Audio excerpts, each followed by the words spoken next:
Boa tarde a todos. Em nome da INB, eu agradeço a presença de todos. Agora nós vamos ter um painel. Vocês vão me desculpar, mas eu tenho que criar um novo painel, porque é muita coisa. Eu já gravei, é o Magistrado do Novo Código de Processo Civil. Este tema tem deixado toda a magistratura preocupada em geral. Eu acabei de comentar que eu sou da Justiça do Trabalho, na esfera da Justiça do Trabalho nós temos sentido já antecipadamente os efeitos do novo Código de Processo Civil através da Lei 13.015, tem nos obrigado a uniformizar a nossa jurisprudência no âmbito dos tribunais.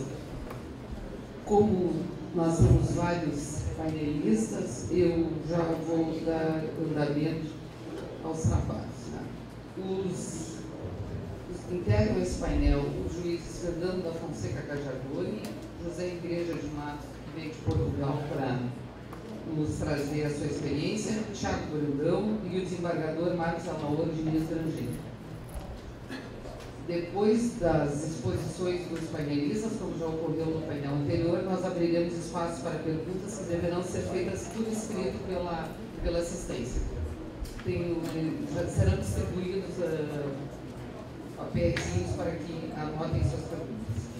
Eu, de imediato, faço a apresentação do primeiro painelista, que é o juiz Fernando da Cajadori, doutor e mestre em Direito Processual pela Faculdade de Direito da Universidade de São Paulo, professor de Direito Processual Civil e Arbitragem da Faculdade de Ribeirão Preto, da USP, e juiz de Direito do Tribunal de Justiça de São Paulo. A palavra é sua por 30 minutos. Obrigado.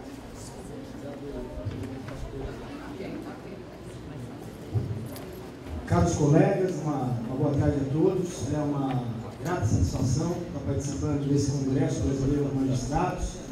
Eu costumo dizer que a satisfação realmente é dupla, porque na qualidade de professor a gente participa de eventos das mais diversas carreiras jurídicas.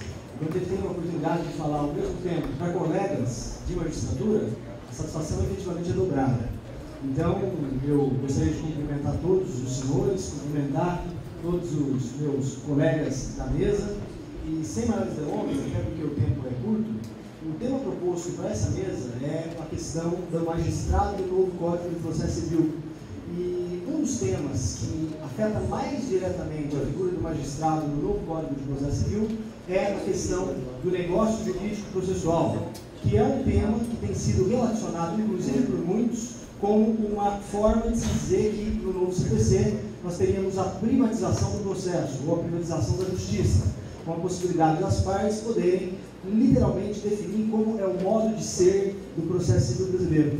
Então, houve aqui uma divisão temática entre todos os ministrantes e a mim coube tratar da questão da flexibilização do procedimento do negócio processual à luz do novo CPC. E eu queria principiar a minha afirmação com os senhores, ou melhor, queria principiar a minha fala com os senhores, obrigado, afirmando que, na verdade, se conhecem 4 grandes modelos de flexibilização procedimental no mundo. Atentem que todos nós sabemos que o conflito social ele é uma doença. E uma doença não pode ser tratada com um único remédio. Eu me recordo quando eu era menino em Ribeirão Preto, eu tinha um tio meu que chamava Pirajara. Esse tio meu acreditava piamente na cura pelo limão. A pessoa tinha furúnculo, limão, 2 gotas na ferida. A pessoa tinha conjuntivite, 1 gota de limão no olho. Vocês não imaginam que desespero. E porque ele acreditava piamente que o remédio era para todos os males. E a gente sabe que, ainda bem, os sistemas processuais não acreditam nessa teoria. Na verdade, você tem para cada tipo de conflito um determinado remédio. E esses remédios são criados na medida em que esses conflitos vão surgindo. Daí porque nós temos uma série de procedimentos especiais no novo Código de Processo Civil e no Código de Processo Civil vigente. Mas o que é interessante destacar nesse breve conto que eu apresento para os senhores é que por mais preciso, por mais meticuloso que o legislador seja, ele é incapaz de moldar os procedimentos conforme as necessidades do caso concreto. Daí porque entra a figura e o papel do juiz. O juiz seria o alfaiate, seria o médico que prescreveria a dose. E reconhece-se, portanto, ao juiz um certo poder de flexibilizar o rito e adaptá-lo às particularidades do caso. E como eu estava dizendo, existem 4 grandes modelos de flexibilização procedimental no sistema. O primeiro modelo é o modelo que nós chamamos de flexibilização procedimental legal genérica. Por ele, através de uma cláusula geral, se reconhece ao juiz o poder de fazer a calibração no caso concreto. Para os colegas terem um parâmetro interpretativo, seria algo mais ou menos parecido com o que se dá hoje com o poder geral de cautela do juiz. O 798 permite ao juiz, na medida em que a lei não crie um procedimento cautelar adequado, fazer a calibração e criar esse procedimento cautelar adequado, ministrando uma medida cautelar inominada. Os modelos de flexibilização procedimental legal genérica, eles confiam ao magistrado, através de uma cláusula geral, esse poder de adaptação. E é interessante que existem países, nós estamos na presença aqui de um professor português, que expressamente adotam o tal do princípio da adequação formal, com a possibilidade do juiz fazer essa calibração. O antigo 265A do CPC português falava disso, salvo melhor juízo, o artigo 4º do novo CPC português fala disso. Mas é interessante destacar que no Brasil não é a regra geral. No Brasil não há essa confiança tão cega na magistratura a ponto de permitir que o juiz faça adaptação ritual. Nós temos poucos casos em que a legislação permite isso. Se os senhores me ajudarem a lembrar, nós temos o 1109 do CPC vigente que fala em jurisdição voluntária.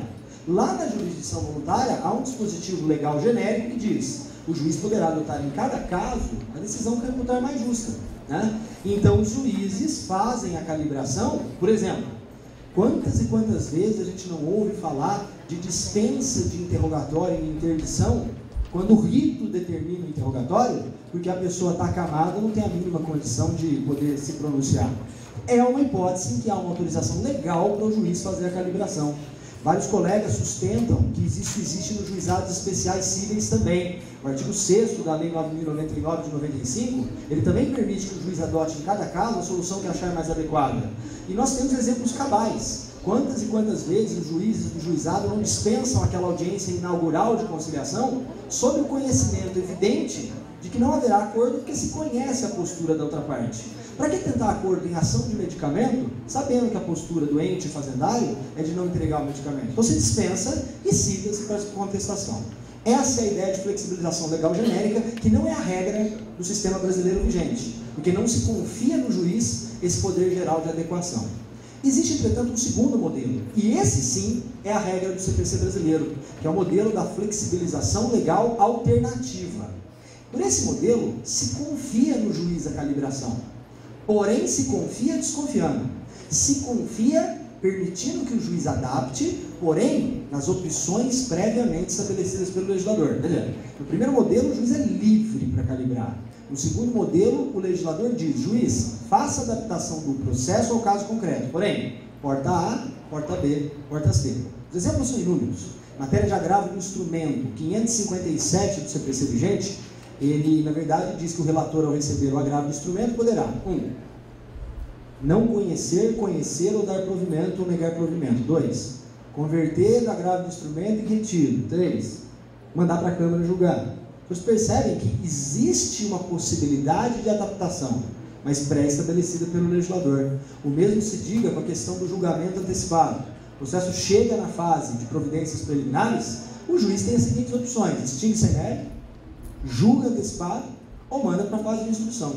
Esse é o modelo padrão do CPC de 73. Um terceiro modelo é o modelo da flexibilização judicial. E esse é o verdadeiro caso de ativismo judicial. Ativismo judicial que é tão criticado por alguns e tão elogiado por outros. Mas, na verdade, através do modelo da flexibilização procedimental judicial, você amíngua de uma previsão legal adequada, porém, à luz do princípio do devido processo legal, é reconhecido ao juiz o poder de calibração dos ritos ao caso concreto. Me permitam me dar um exemplo da minha experiência profissional, mas é um exemplo que talvez emblemifique exatamente essa ideia de que, às vezes, o procedimento é incompatível com a própria Constituição Federal. E nós, acima de tudo, somos intérpretes da Constituição e a ela que nós devemos obediência acima de tudo. Me recordo que no ano de 2003, o promotor de justiça que trabalhava na unidade do trabalho até hoje, ele ajuizou uma ação civil pública ambiental de 19 volumes. Nesta ação civil pública ambiental de 19 volumes, foram 3 anos de investigação. E nesses 3 anos de investigação, ele, na verdade, colheu 2 perícias extrajudiciais. O escrivão chegou para mim e falou: doutor, ação civil pública de 19 volumes, síntese para contestar em 15 dias, coloca o modelo? Falei, deixa eu dar uma olhada nesse negócio. E era assustador, 15 dias não dava nem para ler o começo dos documentos. E eu me recordo que eu chamei o promotor que trabalhava comigo, ele veio conversar comigo, uma pessoa super liana, super educada. Falei: olha, aqui nós vamos dar 90 dias para a pessoa contestar. E ele me deu a resposta que eu daria para ele: você não pode fazer isso. O prazo é cogente, e prazo de contestação o juiz não mexe. Mas a questão é a seguinte: a lei de ação civil pública fala 15 dias pensando num caso de 2 volumes, de um volume, não de 19 volumes. Mas fiz a decisão, justifiquei que se tratava de aplicação do princípio do devido processo legal, né, na faceta contraditório, porque é óbvio que 15 dias não dava. E aí é interessante porque eu esperava um agravo, e esse agravo não veio. Existem 2 teorias do porquê o agravo não veio. A primeira teoria é que ele ficou tão convencido que eu estava certo, que ele não agravou. Existe a segunda teoria, é a verdadeira. Ele não agravou de medo de formar o precedente. É essa que é a verdade. E no final da história, só para concluir, para vocês verem como nós não estamos acostumados com essa ideia de adaptação, no 10º dia, quem veio me procurar? O advogado do réu. Sabe o que ele me falou? Doutor, você não pode fazer isso. Quer dizer, a reação foi: eu estou tentando te ajudar, colega. Agora, contesta no 15 se você está com receio. Ele não contestou no 15, ele contestou no 60, 70. E a questão desenvolveu, foi ao tribunal, passou por cima, não falou nada, se viu, não viu, não deu problema nenhum. Então isso mostra que essa questão do rito cogente, obrigatório, ele na verdade não pode prevalecer dentro de uma ideia de processo constitucional. E por isso que sustenta que o juiz tem um certo ativismo na adaptação dos ritos. E o último modelo, que é quase inexistente no Brasil, vigente, é a flexibilização procedimental voluntária. É a possibilidade das partes moldarem o rito às particularidades da sua própria causa, né? Você vai falar assim: isso não existe no Brasil. De fato, a regra não é essa. Só que nós temos alguns poucos casos em que a legislação permite que o acordo das partes, a convenção delas, impacte nas regras do procedimento. Me permito dar 2, 3 exemplos para os colegas verem como isso existe, embora seja muito raro. Por exemplo, nós temos autorização para as partes requererem a suspensão do processo por 6 meses. A gente tem a possibilidade no CPC vigente das partes requererem o adiamento da audiência até uma vez. Nós temos a possibilidade das partes celebrarem, convencionarem foro de eleição, que é uma regra que impacta no procedimento. Enfim, esse é o modelo do CPC vigente. A realidade que nós temos de flexibilização é essa. O que o novo CPC faz e que impacta diretamente no tema do nosso painel, que é o magistrado do novo CPC?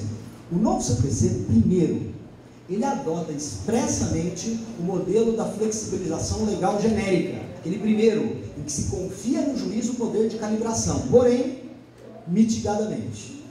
Quando foi elaborado o novo CPC, a Comissão de Juristas responsável queria adotar mais ou menos o modelo que se adota em Portugal, que é o de permitir ao juiz a calibração genérica, ampla, conforme as particularidades de qualquer causa. Acontece que houve uma resistência muito grande por parte da comunidade jurídica que não conformava com o poder do juiz fazer a calibração. As críticas, razoáveis, diga-se de passagem, eram fundadas no receio de que doravante em cada vara do Brasil houvesse um CPC, porque cada juiz faria de um jeito. Mas, na verdade, flexibilização do procedimento não é isso, é um caráter excepcional, tem uma série de requisitos. Mas o fato é que acabou se aprovando uma solução intermediária que é exatamente essa aqui. O 139, inciso 6º do novo CPC vai permitir que o juiz faça a calibração genericamente em qualquer processo, porém em 2 casos. Primeiro, ampliação de prazos. Aquele meu exemplo da ação civil pública, que eu tive que fazer o maior rebolado para poder encaixar no contraditório, no novo CPC vai ser mais facilitado por conta do 139, inciso 6º. Atentem, meus caros, apenas dilatar. A legislação não permite o juiz reduzir prazos, mas apenas ampliá-los. E segundo, nenhuma novidade. Ser possível ao magistrado inverter a ordem de produção de provas. Isso já é admitido pela jurisprudência, não tem novidade nenhuma. O juiz poderia, por exemplo, em matéria de responsabilidade civil, primeiro ouvir a prova oral para comprovar a existência de culpa e depois a perícia. Coisa óbvia, mas que pela legislação vigente não é negada. Pela legislação vigente, primeiro se faz a perícia e depois a prova oral. Esse é o modelo da flexibilização procedimental legal genérica mitigada por conta de se permitir apenas nesses 2 assuntos. Agora, esse dispositivo é muito importante para a magistratura, porque ele permite efetivamente que os juízes façam essa calibração do rito às particularidades do caso. Porém, a redação vai causar um problema enorme. Desde já eu compartilho com os colegas uma absoluta frustração da minha parte. Eu participei de uma etapa da tramitação do novo CPC, na qualidade de professor da Universidade de São Paulo, mas não me ouviram. O parágrafo único tem um problema enorme para nós. Porque ele diz que a dilação do prazo ela não pode ser autorizada após fim do prazo, o que é absolutamente razoável e evita ressuscitar prescrições. Perdão, prescrições não, preclusões. Na verdade, decretou revelia. O indivíduo vai lá e fala, mas faltam só 2 dias do prazo, juiz. Vamos dar mais 2 dias? E na verdade o juiz ele conseguiria afastar a revelia ampliando o prazo. Não pode. Mas o problema não é esse. Do mesmo jeito que o juiz pode dar, porque ele viu que a causa é complexa, a parte pode requerer. Então vamos supor a seguinte situação. Eu tenho uma situação em que nós estamos no 10º dia do prazo, o advogado, ao contestar, percebe que a causa é extremamente complexa e ele não vai dar conta de contestar em 15 dias. Ele vai peticionar nos autos, concorda comigo? Explicando e solicitando ao juiz a aplicação do 139, inciso 6º. Ao peticionar, me ajudem, alternativa A. Essa petição interrompe o prazo da contestação? Alternativa B. Essa petição suspende o prazo da contestação? Ou alternativa C. Essa petição não suspende e não interrompe. De modo que, se o juiz despachar após o prazo de 15 dias, se ele deferir, beleza, não vai ter problema. O problema é se lá no 30º dia, que é quando vão juntar essa petição, ele indeferir. E aí, a parte perdeu o prazo? Não há resposta. E sabe quando que a gente vai saber a resposta para isso? Daqui 10 anos. É quando o STJ vai julgar um caso desse e vai decidir. Aliás, me permitam um parênteses na minha pequena exposição. Viveremos 10 anos de trevas a partir do dia 17 de março de 2016. Serão 10 anos de acomodação jurisprudencial. E sabe o que vai acontecer depois de 10 anos, quando a gente vê que a coisa funcionou ou não funcionou? Se funcionou, ótimo. Se não funcionou, a gente faz um novo CPC, porque afinal de contas a gente gosta de fazer lei, né? E vai ser isso que vai acontecer. Mas assim, a previsão do que vem com o novo CPC não é nada animadora. Mas enfim, esse dispositivo é um dispositivo que merece a nossa reflexão e eu convido os senhores a refletirem sobre esse problema, que será um dos primeiros problemas que nós teremos nas varas, pela seguinte razão. Se nós admitirmos que o prazo é de suspensão ou interrupção, a consequência é que todo mundo vai pedir ampliação do prazo, porque essa petição vai ser juntada semanas depois. O objetivo foi alcançado, independentemente do juiz deferir ou indeferir. Agora, se você não admitir que o prazo é suspenso ou interrompido, além de uma preocupação com a boa-fé de quem peticionou com razão, nós temos a possibilidade gigantesca de todos os dias o advogado ir despachar com o juiz para obter imediatamente a decisão pela ampliação do prazo. Enfim, é um problema a falta de previsão legal desse 139, parágrafo único. O segundo modelo, que eu já me aproveito e falo junto com o terceiro, é a adoção no novo CPC da flexibilização voluntária do procedimento, junto com o item 3, que é na inovação da admissão de convenções das partes sobre situações jurídicas. Esse 2 e esse 3, que são os dois modelos novos de flexibilização que a gente tem, na verdade eles objetivam adotar aquele modelo 4, flexibilização procedimental voluntária. Quer dizer, o novo CPC confia no artigo 190 às próprias partes moldar o rito e a própria situação jurídica. E eu quero deixar isso um pouco mais claro, mostrando para os senhores o dispositivo. Se os senhores observarem o artigo 190, e eu quero que visualizem as duas partes em cores diferentes, os senhores verão que o 190, na verdade, tem dois comandos, ambos relacionados ao poder das partes sobre o procedimento e sobre a situação jurídica. No primeiro, ele diz que as partes capazes dos direitos que admitam autocomposição poderão, primeiro, estipular mudanças no rito para ajustá-los às especificidades da causa.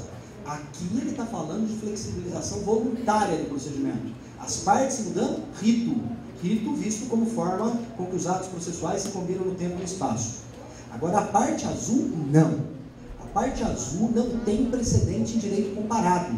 A parte azul, nós somos o primeiro país do mundo que vai dar essa extensão de poder para as partes.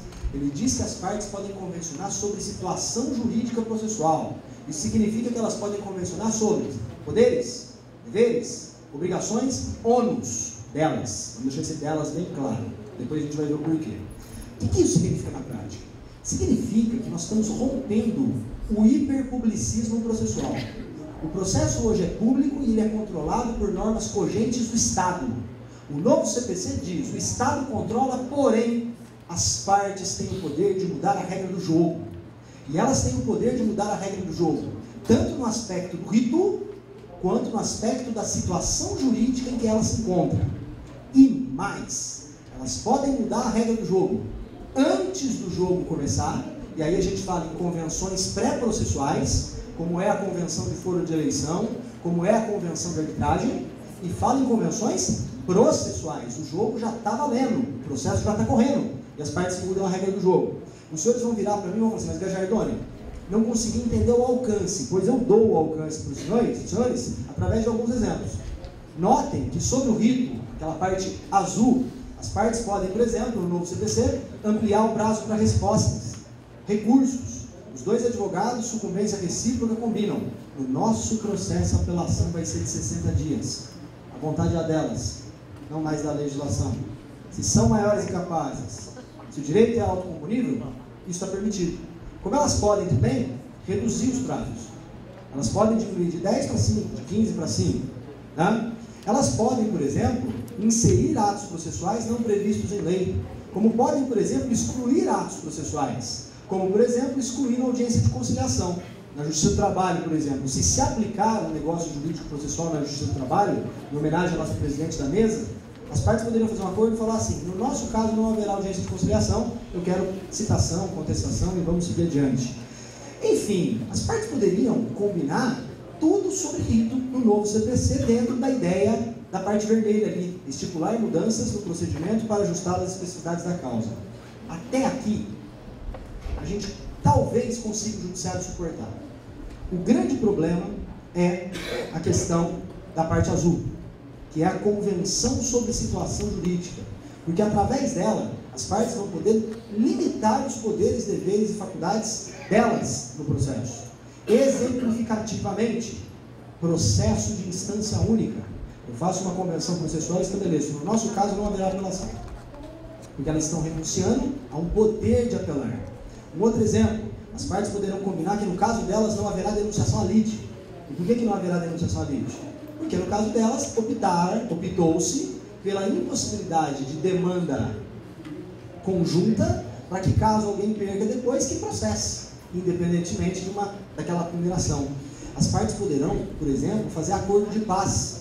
durante tantos meses de inadimplemento do contrato, uma parte não processa a outra.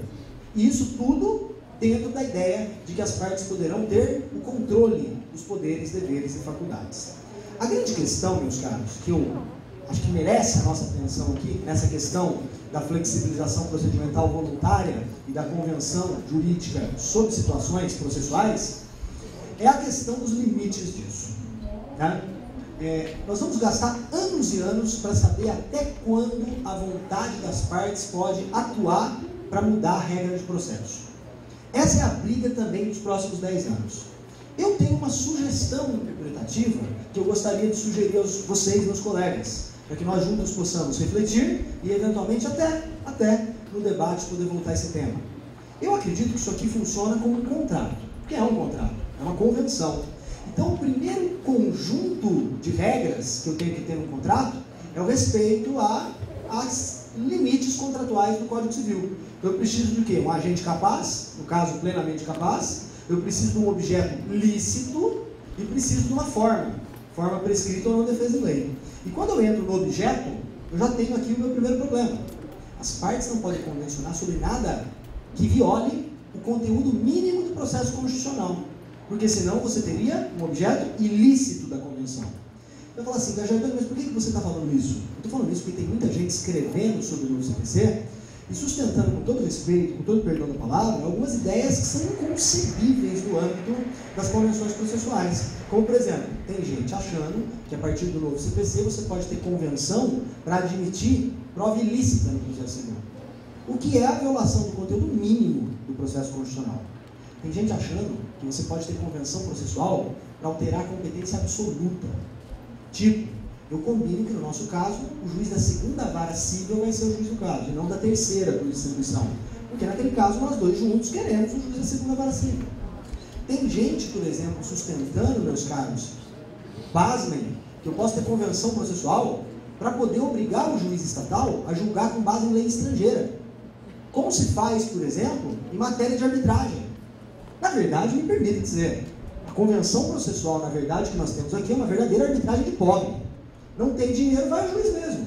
É isso que é a ideia por detrás da convenção processual e, basicamente, essa é uma das mudanças mais impactantes que nós vamos ter que começar a trabalhar depois de discutir quais são os limites, né, e chegar à conclusão de quais são os limites. Nós vamos ter que nós vamos ter que entender que o processo e o procedimento do novo CPC também conta com a vontade das partes na sua formação. A vontade se tornou fonte da norma processual, queira a gente não, queira a gente queira. Fato é que o 190 diz isso expressamente. E a última forma de flexibilização do procedimento é a admissão expressa no novo CPC da flexibilização procedimental voluntária via calendarização. E aqui há a prova cabal de que quem fez o novo CPC, quem participou da elaboração, não tinha nenhuma ideia do que é a realidade do judiciário brasileiro. Por quê? Parece que o pessoal assiste muito filme norte-americano, Law and Order, e essas séries de júri, né? Por quê? Porque o 191 estabelece que, de comum acordo, o juiz e as partes podem fixar calendário para a prática dos atos processuais. A ideia é, você senta com as partes no começo do processo e diz, o senhor no dia 10 de maio apresenta a contestação, no dia 22 de junho vamos ouvir as testemunhas do autor, no dia 30 de junho as do réu, e os senhores voltem todos aqui no dia 8 de agosto que eu proferirei sentença. Tá? Acho ótimo, adoraria fazer isso, de verdade, adoraria sinceramente, porque não tem mais publicação, não tem mentindo ninguém. O problema não dá para fazer isso com 8.000 processos. E é muito cômodo ouvir falar, mas o pessoal da arbitragem faz com 8 processos, não com 8.000 processos. E essa é a grande questão. Enfim, meus caros, óbvio que eu preciso encerrar, até porque meu prazo já está esgotado, mas eu quero fazer uma reflexão final com todos os senhores. Eu gosto da ideia de convenção processual, confesso para vocês. Eu acho muito interessante as partes participarem da construção do rito, da construção do processo. Eu acho também que nós vamos passar por um momento de adaptação enorme até chegarmos aos limites que elas podem fazer isso. Agora, uma coisa é fato. As convenções processuais, e eu deixo essa reflexão final com todos os senhores, antes de nós criarmos uma resistência gigantesca a respeito dessa temática, é bom destacar que as convenções processuais podem ser usadas a favor do jurisdicionado. E nós, como juízes, temos um papel super importante, porque nós conseguimos, através das convenções processuais, corrigir as iniquidades, as injustiças da legislação. A legislação é ruim, o efeito suspensivo é ruim porque atrapalha a efetividade da justiça. O juiz, dentro da ideia de cooperação, pode perfeitamente atuar para sugerir que as partes, por convenção, retirem o efeito suspensivo da apelação.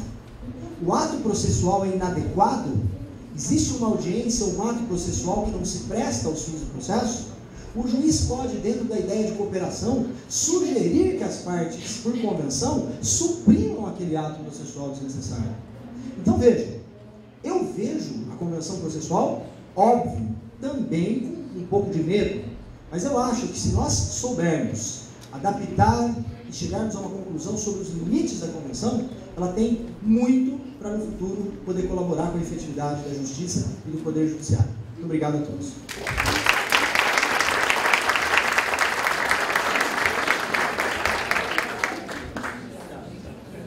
Parabéns, eu me lembrei de tentativa de flexibilização no âmbito da Justiça do Trabalho, inclusive da parte do desembargador Ricardo Fraga, aqui presente. Bom, de imediato eu vou passar a palavra ao doutor José Matos Igreja, que é desembargador